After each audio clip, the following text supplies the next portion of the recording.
We are back on Morning Line. Thanks for joining us. Talking politics with Professor Weil from over at MTSU. Phone lines open, 737-7587. Calls coming in. And let's go next to Brian. Brian, good morning. Hey, good morning. I remember last time we spoke of this, when I told you what Kissinger said about Nixon, and I'm surprised that the Vanderbilt professor, not this guy, the other one, who wrote a book about Kissinger, didn't know that he said it. So. And he said, oh, he's on sabbatical. Why do you use Kissinger? Brian, that's a broken record, all right? Let's go to something else. You always bring that up. Now, what do you want to talk about? All right. Well, anyway, he said that world peace, we can achieve it through each country's pursuit of their own self-interest. And you jumped on me and barked, oh, you're sticking your head in the sand, sticking your head in the sand. You didn't examine the statement. The achievement of world peace through each country's pursuit of their own self-interest. Just because a country pursues their own self-interest doesn't mean that they're ignoring all other countries in the world. What they're saying is that now it would be in the self-interest of North Korea to drop the nuclear program so they could get food and eventually reunite with South Korea. That's what I was saying. Now, see, Trump plays 3D chess. He's a very complicated man. He's very intelligent. Very, very intelligent. He's messing with everybody, and I'm surprised you guys don't realize that. Of course he's going to be reelected. The Democrats are going to put Joe Kennedy III, John F. Kennedy's grandnephew, and Cory Booker. That's going to be their team. Everybody knows that. I'm surprised that the professor doesn't know that. But that's what's going to happen, and Trump's going to stop them. However, I'm not sure if Trump even wants to run for a second term. But he has to, because he has to keep Pence out, keep Pence from the presidency. But he's already said he's going to, and he's fundraising. But what's your take on the Republican loss in Pennsylvania? Is that just an aberration, or is that a sign of something in your mind? Well, no, did the guy lose? Well, he hasn't conceded. The Democrat has claimed it, and I don't know if there's a recount, but they're separated by about 700 votes right now.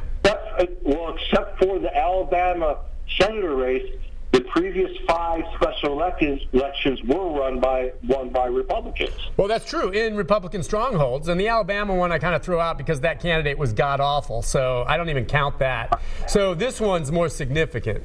Right. Pennsylvania is a key battleground state, and that is significant. I got a feeling that the gun thing had something to do with the Pennsylvania one.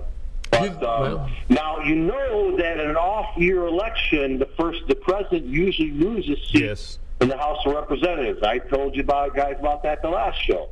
Now this one, what we're hoping is, me being an old school go-voter Republican, is that we don't lose too many. Last time we talked, I thought we would stay stable or maybe pick up 1 or 2.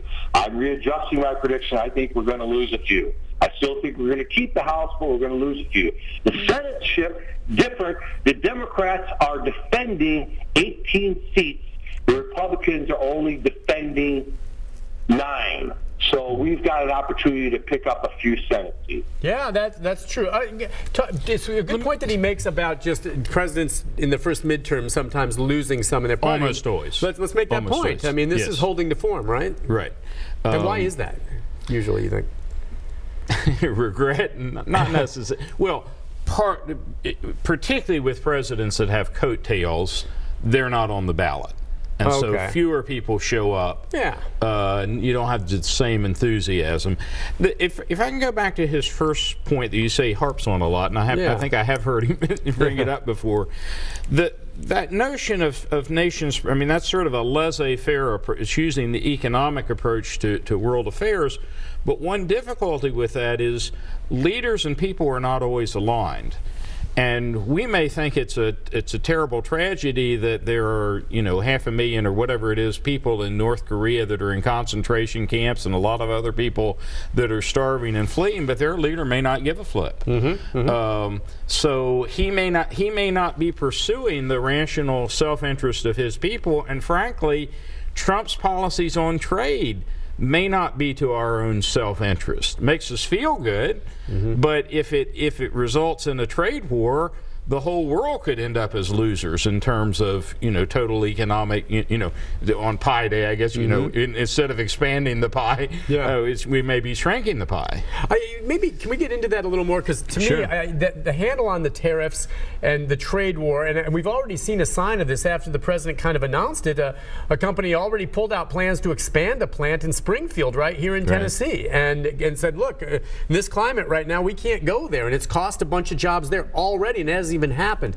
So I do understand, it seems like the president is upset, and I think most of us would say if it's been for years, China has had tariffs, which basically mean we have to pay more to deal with our goods with them, and then vice versa. Why not level the playing field? Where does the trade war come in? Why is it bad to ask other countries to make it more of an even playing field? Well, I mean, there's some things that are, again, free trade proponents generally oppose dumping. They oppose allowing a foreign country to come in, sell their goods at lower than it costs them to produce them in order to drive your people out of business so they can come in later. So that really isn't free trade, and that's that's why we have these agreements and regulations and the like. So you may have a tariff to protect against that type of thing happening.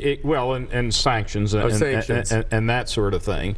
But generally, I mean, economists since the 19th century forward, trade works much like free enterprise. It allows different areas to specialize. Where labor is cheaper, then they produce more labor-intensive goods. Except, and where technology and education are better, then they tend to produce your high-end technology goods. And in those circumstances, everybody ends up benefiting.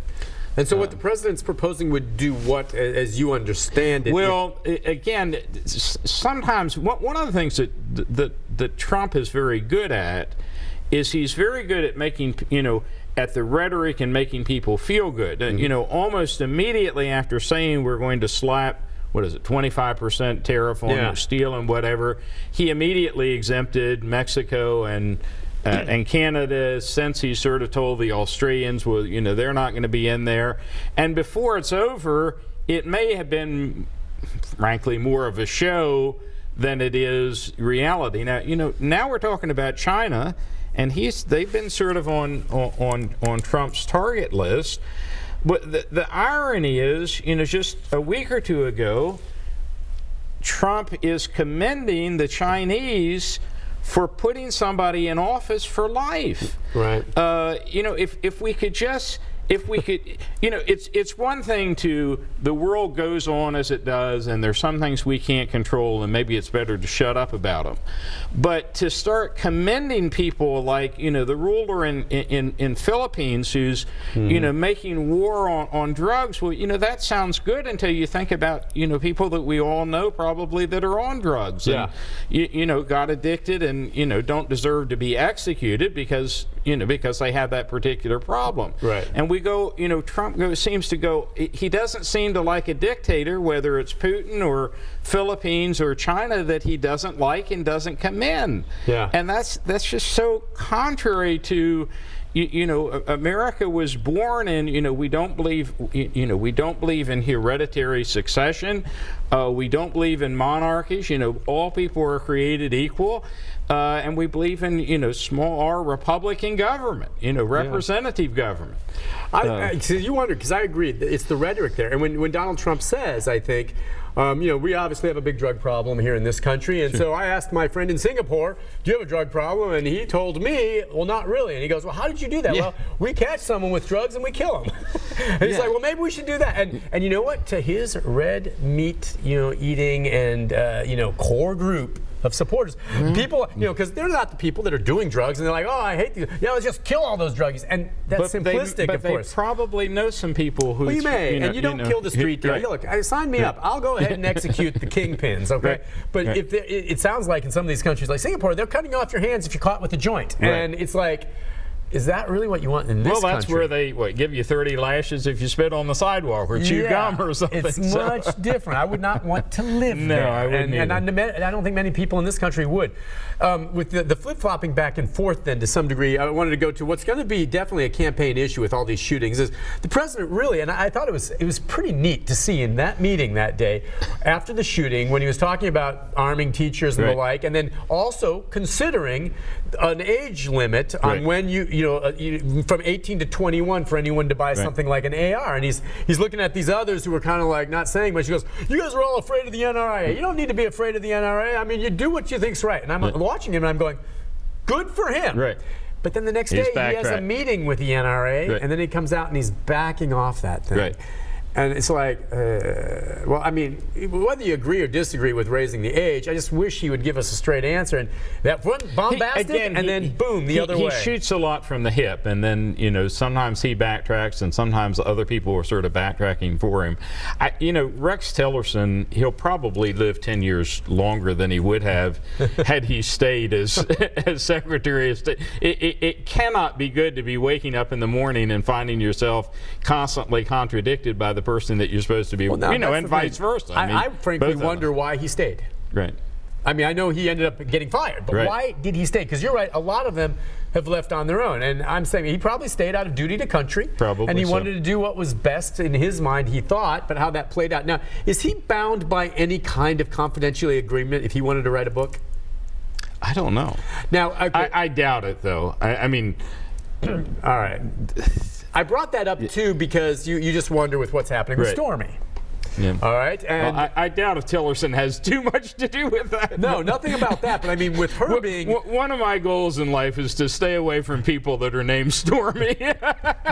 That's sort of a clue. That is her stage name. I know. But all the more reason to stay away. All right, we'll take a break because I want to ask you a question just about that and where that maybe plays in the big picture. And certainly that's nowhere near as significant as what we see being discussed with North Korea or something like that. But it's still, I guess it's because it's salacious, right? Yes, it is. We'll take a break. Be back with, we've got some calls. If you're waiting, we'll get to you right after this. Stay with us.